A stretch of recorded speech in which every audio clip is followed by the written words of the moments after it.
नमस्कार, मैं हूं संदीप कुमार। सियासत की बिसात पर मोहरे अपनी चाल चल रहे हैं क्योंकि कैथल में जो चुनावी सरगर्मियां हैं वो तेज़ हैं। तो हम आपको निकाय चुनाव से लेकर उन तमाम लोगों से बातचीत करवाते हैं आपकी और आपको सुनवाते हैं उनकी बातचीत, जिस बातचीत को लेकर आप तय करते हैं कि किसको मत देना है या फलां पार्टी का ये एजेंडा है, फलां पार्टी का ये एजेंडा है, और इसी आधार पर आप तय कर लेते हैं कि हमें किसके साथ जाना है।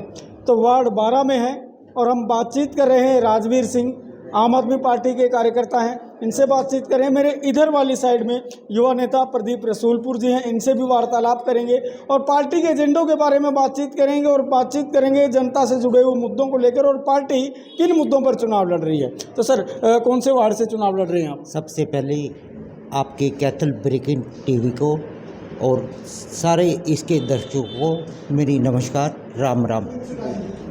मैं कैथल से आम आदमी पार्टी का जिला सचिव हूँ। जब पार्टी स्थापित हुई थी 11 साल पहले से पार्टी में हूँ।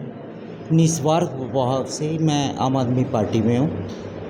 मेरे मुद्दे आम जनता के मुद्दे हैं। अब मैं जैसे फॉर्म भरने गया था नॉमिनेशन का, मेरे को NOC लेनी थी, कमेटी में गया उनकी लेनी थी।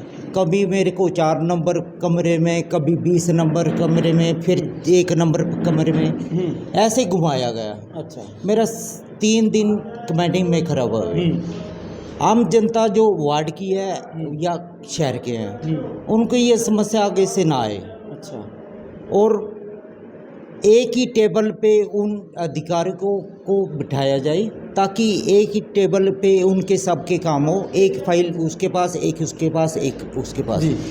तो ये समस्याएं बड़ी देखने में छोटी सी है, लेकिन समस्या आम आदमी के लिए बहुत बड़ी है। अच्छा, मैं पार्षद बनता हूँ तो मेरे सबसे पहला काम यही होगा कि आम आदमी जो दिहाड़ी छोड़ के गरीब लोग हैं मेरे गामड़े के 12 वार्ड के, तो उनको कोई दिक्कत ना हो।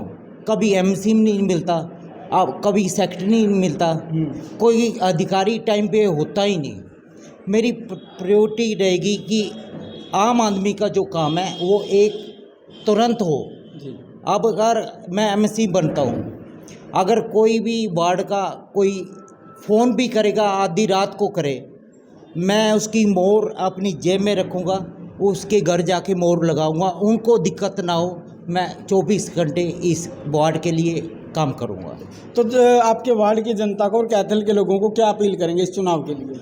मैं यही अपील करूँगा कि आम आदमी पार्टी, मैं सक्रिय कार्यकर्ता हूँ, इसका छोटा सा कार्यकर्ता हूँ। जब मैं इस पार्टी में आया, मेरा कोई वो नहीं था कि मेरे को नेता बनना है। आम आदमी पार्टी की जो नीतियाँ हैं आम आदमी के लिए है, जो ग्राउंड पे है, जो ग्राम के घर में रहता है, अब 2 वक्त की रोटी खाता है, तो उनके काम आसानी से हो, उनको धक्के ना खाने पड़े, इस जटिल समस्या से छुटकारा मिले, मेरा तो ये ध्येय है। तो ये बातचीत सुन रहे थे राजवीर सिंह की, जिन बातों को लेकर वो चुनाव लड़ रहे हैं। इनको दिक्कतों का सामना करना पड़ा, इसलिए चुनावी मैदान में कूदे और सोच बनाई कि जनता को इन समस्याओं से जद्दोजहद ना करनी पड़े, इसीलिए चुनाव लड़ना पड़ा। हाँ जी। तो प्रदीप से बातचीत कर लेते हैं। प्रदीप जी, आप पढ़े लिखे हैं, युवा हैं और एक अच्छा फैमिली बैकग्राउंड है। आप चाहते थे तो किसी बड़े ऑफिसर की पोस्ट पर भी जा सकते थे, पार्टी में ही क्यों ज्वाइन किया? पार्टी में क्या कुछ मिलेगा आपको?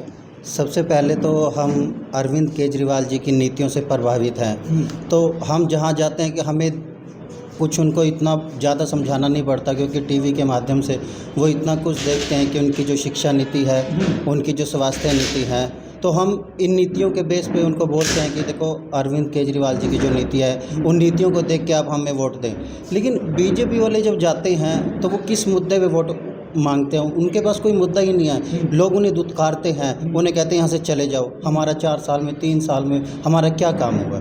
उनके पास कोई मुद्दे नहीं है, वो किसी मुद्दे पे वोट नहीं मांग सकते हैं। लेकिन आम आदमी पार्टी का कार्यकर्ता, वॉलंटियर जहाँ भी जाता है, लोग हमें उनका इतना सहयोग मिल रहा है कि हम जाते हैं तो हमारे से पहले वो कहते हैं कि हाँ ये टोपी वाले आगे, पहले हमें दुत्कारा जाता था कि आप चले जाओ जी, आपका यहाँ कोई रुझान नहीं है। लेकिन अब जब हम किसी भी घर में, किसी भी गली, किसी भी कूचे में जाते हैं तो हमारा हाथ जोड़कर दिल की गहराइयों से लोग स्वागत कर रहे हैं। और आने वाले समय में भी आप लोग देखोगे कि जिस प्रकार दिल्ली की जनता का हमें सहयोग मिला था, उससे अधिक हमें पंजाब की जनता का सहयोग मिला है।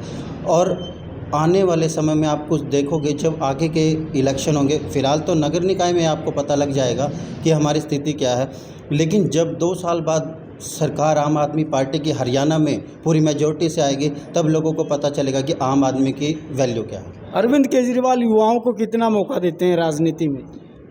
वो तो अब आप देखिए कि संगरूर में जो चुनाव होगा, उपचुनाव है, उन्होंने एक सिंपल वॉलेंटियर को टिकट दी है। उनकी उम्र भी मात्र 30 से कम है, तो वो सिर्फ एक सर्वे के बेस पे आम आदमी का सर्वे करवाते हैं कि आम आदमी का पार्टी का कार्यकर्ता कितना जागरूक है, कितना काम कर रहा है। ये देखने के बाद वो उनको टिकट देते हैं। मतलब ये नहीं है कि कोई भी आया, पैसे दिए और टिकट मिल गई, ऐसा कुछ नहीं है।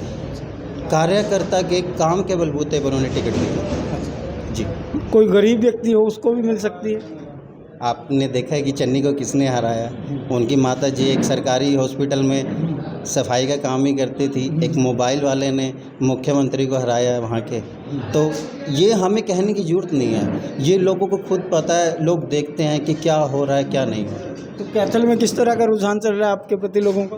हमारे प्रति जब हम जाते हैं तो हमारा हाथ जोड़कर दिल की गहराइयों से पूरा स्वागत हो रहा है। चाहे हमें किसी वार्ड में जाएं, किसी गली में जाएं, पूरा हमें भरपूर सहयोग मिल रहा है। अच्छा। बिल्कुल।